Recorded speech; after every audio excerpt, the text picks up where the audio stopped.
Mais avant de commencer notre premier débat, on fait le journal avec vous, bien sûr, ma chère Fanny Weckscheider. Bonjour Fanny. Avec à la ligne de l'actualité, justement, je le disais, la messe en mémoire de Pétain va bientôt avoir lieu. Oui, la mairie l'avait interdite, la justice l'a finalement autorisée. Victor Boucheron, Pierre Boucheron, vous êtes devant cette église où dans 45 minutes, donc cette messe très controversée à l'honneur de l'instigateur du régime de Vichy va commencer. Exactement, dans 45 minutes, vous l'avez dit, il est 10h. Et regardez sur ces images de Valentine Ribes, les adjoints municipaux de la mairie de Verdun, les adjoints du maire d'Yvergoux, Samuel Lazare, sont en train d'arriver, de se rassembler sur le parvis de l'église. Il y a également la présence du préfet de la Meuse, Xavier Delarue, qui a déclaré tout à l'heure que le trouble à l'ordre public était déjà constaté. Le ton est donné ici à Verdun. On a remarqué aussi de l'autre côté de la rue, toujours sur ces images, la présence de personnes qui s'opposent évidemment à cette messe.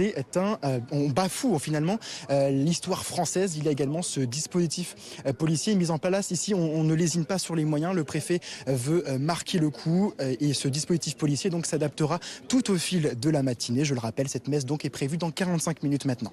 Et on la suivra avec vous, Victor Pérez-Boucheron et Valentine Ribes pour les images en direct donc de Verdun. À 15h à Béziers, c'est une manifestation agricole et viticole qui aura lieu. Au moins 5000 manifestants appelés par différents syndicats de l'Hérault, de l'Aude, mais aussi de la région Occitanie pour dénoncer une crise, je cite, historiquement grave dans leur secteur, effondrement des prix de vente, contraintes réglementaires trop fortes. La filière s'attend à une baisse de production de 8% par rapport à l'année dernière. Alors un mot de politique également, Fanny, avec notre dernier sondage sur les retraites. Oui, près de 3/4 des Français interrogés estiment inévitable une nouvelle réforme des retraites dans les années à venir, contre un quart qui considère qu'il est possible de continuer avec le fonctionnement actuel. C'est l'un des enseignements de cette dernière étude ELAB pour BFM TV. Par ailleurs, 57% des sondés approuvent la suspension de la réforme qui a été votée mercredi à l'Assemblée.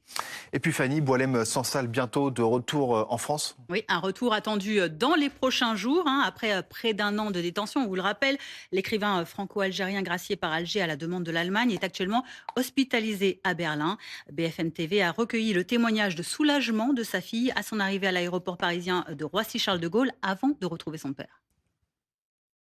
J'étais très contente, très heureuse, parce que tout le monde attendait à ce moment qu'il sera libéré. Alors j'étais très contente, heureuse, un petit peu, je devenais folle, mais je suis heureuse, c'est tout, pour lui. Et enfin, attention à cette vigilance pour pluie, inondation émise par Météo France dans le Rhône et la Loire, où la pluie s'est réactivée petit à petit, ainsi que l'Ardèche, où il a déjà énormément plu depuis ce matin. Vigilance jaune également dans 27 départements pour pluie, inondation et 10 pour orage. C'est le cas dans les Alpes-Maritimes notamment, où un gros orage de grêle, vous allez le voir, a frappé la ville de Nice ce matin. Vous voyez ces grêlons sur le sol. Il est localement tombé 20 litres d'eau par mètre carré en à peine quelques minutes.